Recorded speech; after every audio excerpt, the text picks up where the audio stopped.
Bonjour à tous, nous sommes le 2 avril 2022 et ceci est la troisième vidéo sur StickMe.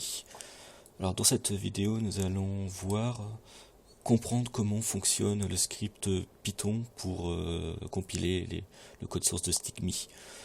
Alors à l'origine j'avais créé un script bash qui fonctionnait bien sur Linux et sur Mac, mais qui ne fonctionnait pas pour Windows. Du coup, on a créé un script bash qui faisait uniquement la compilation pour Windows. Le problème, c'est qu'il y avait deux scripts quasiment identiques qui avaient leur vie propre. Donc moi, par exemple, si je voulais modifier quelque chose pour Linux, il fallait que je le porte aussi pour Windows. Et comme j'ai pas vraiment de Windows natif, c'était compliqué. Conclusion, ce qu'on a fait, c'est d'utiliser Python qui va gérer les trois OS. Alors on va parcourir ce script d'une façon non linéaire. On va commencer par la fin du fichier qui est en fait l'entrée du script. Alors au début on va parser la ligne de commande. Avec un des arguments les plus importants, ça va être l'installation des paquets dont dépend la compilation de StickMe. Alors il va être ici, on va chercher ici. Alors on regarde sur les différents types d'operating system, et par exemple pour Linux, c'est un peu particulier, on va installer un beta package, c'est-à-dire un paquet Debian qui contient une liste de paquets, ce qui permet le jour où on n'aura plus besoin, par exemple de StickMe, vous voulez le désinstaller, vous désinstallez ce paquet et ça va désinstaller tous les autres. Vous n'aurez pas besoin de les faire un par un. Par contre, pour les autres operating systems, il faut installer, le script le fera pour vous, mais il faut installer un par un tous les packages. Voilà. La deuxième chose, c'est que par défaut, StickMe va compiler en mode release, sauf si on indique le mode debug. Voilà. En fait, le mode debug ou release est géré par cette fonction, cette compile mode. On va voir le contenu. Voilà, il va mettre certaines valeurs variables globales, soit en mode debug, soit en mode release. Voilà, elles sont définies par défaut en mode release. Et puis, elles vont aussi contrôler le nom de l'exécutable final. Voilà. Maintenant, continuons la lecture du script du haut vers le bas. Alors, on définit deux variables globales qui contiennent les numéros de version pour Godot et pour CEF. Pour Godot, le numéro de version doit correspondre à ce nom de dossier ici, qui est lui-même défini par les manifestes, comme on a vu dans la vidéo précédente. Voilà, cette version là, ça va être exactement les mêmes. Voilà. Par contre, pour CEF, lui, il va aller télécharger CEF, alors dans ce dossier ici, dans cette partie CEF binary. Voilà. Ça, le script le fera pour vous. Donc après, la ligne suivante, on va lire la variable d'environnement workspace StickMe, comme on a vu dans la vidéo précédente. Il doit être défini. S'il n'est pas défini, on arrête le script et on demande à l'utilisateur de créer cette variable d'environnement.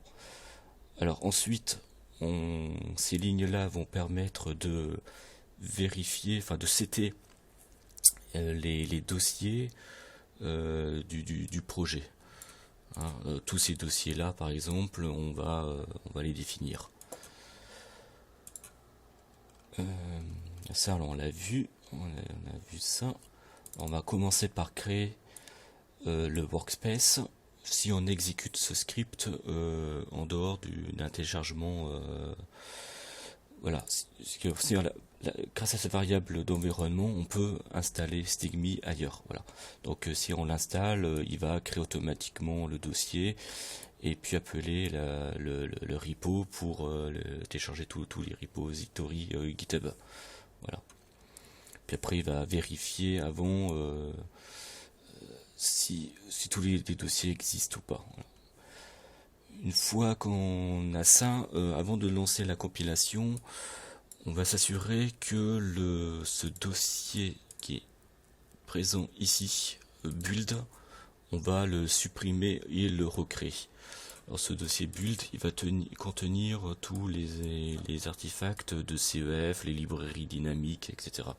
Alors quand on va exécuter Stigmi, il va aussi stocker des informations ici dont on ne veut pas. Voilà. Donc par sécurité, on va le supprimer et tout recréer. Voilà. Alors après, cette fonction-là va permettre de compiler l'éditeur Godot. Alors il y a deux choses importantes.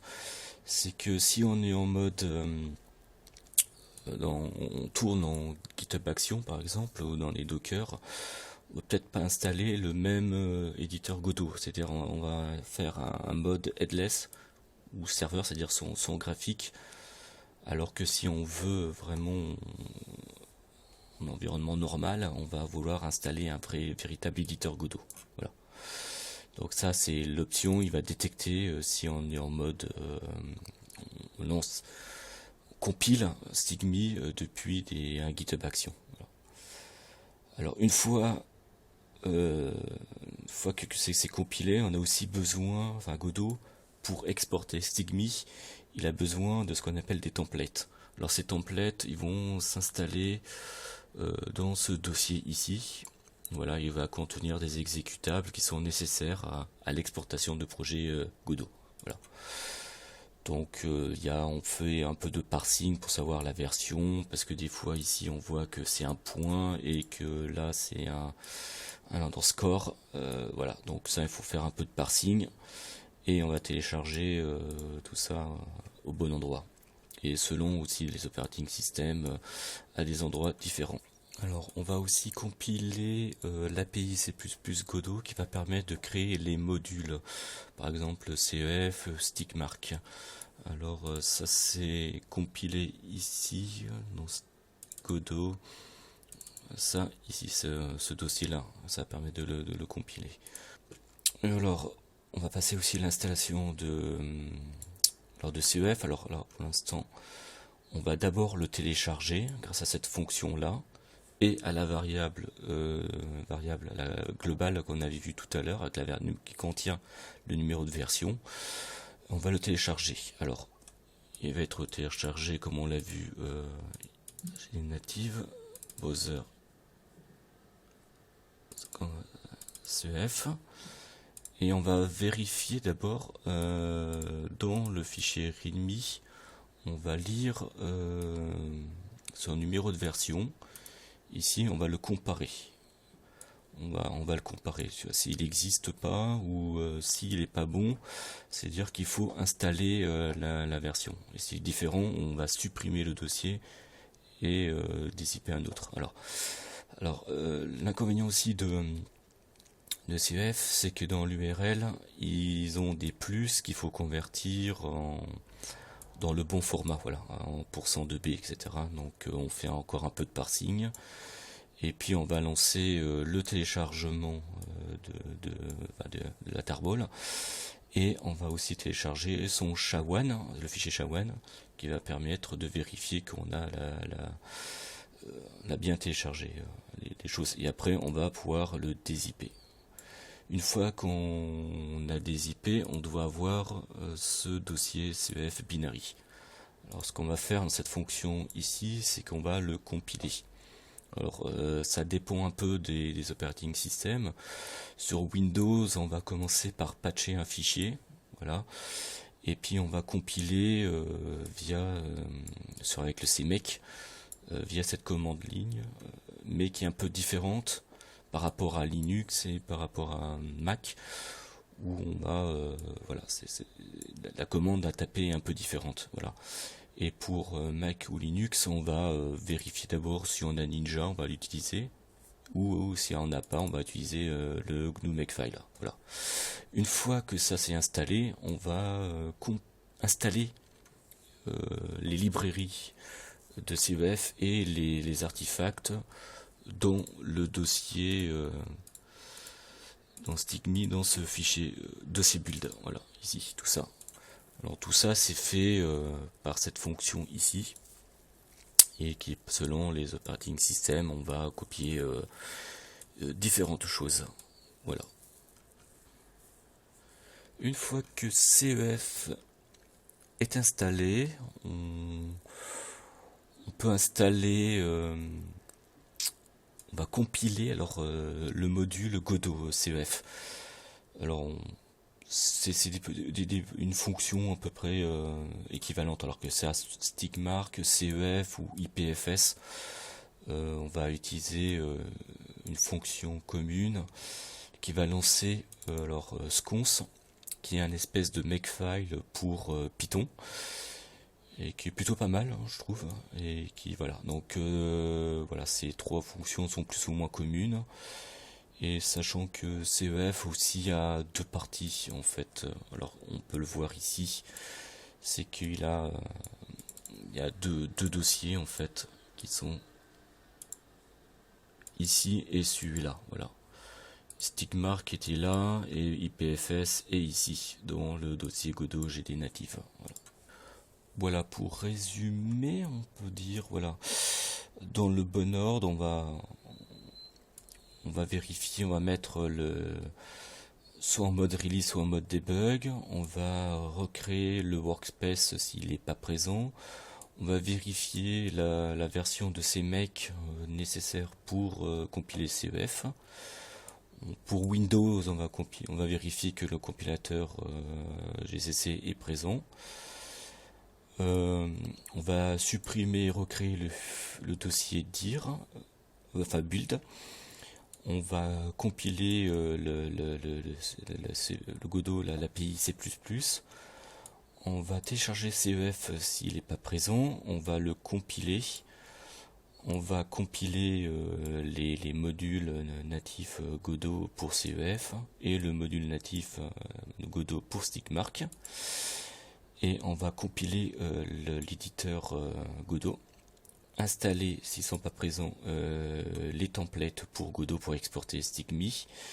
Et puis après, il ne restera plus qu'à compiler le code StickMe qui est ici, là, le code en GDScript. Voilà.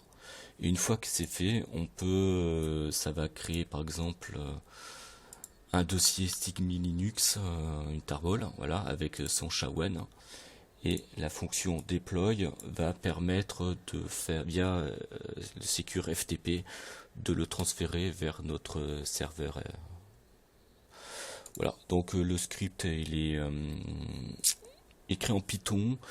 Il est présent, pour rappel, dans package install ici build.python. Il a besoin d'un fichier helper qui contient des petites bouts de librairie, par exemple pour vérifier la version de CMake, pour appeler le repo. Alors soit on utilise git repo, soit on utilise tsource.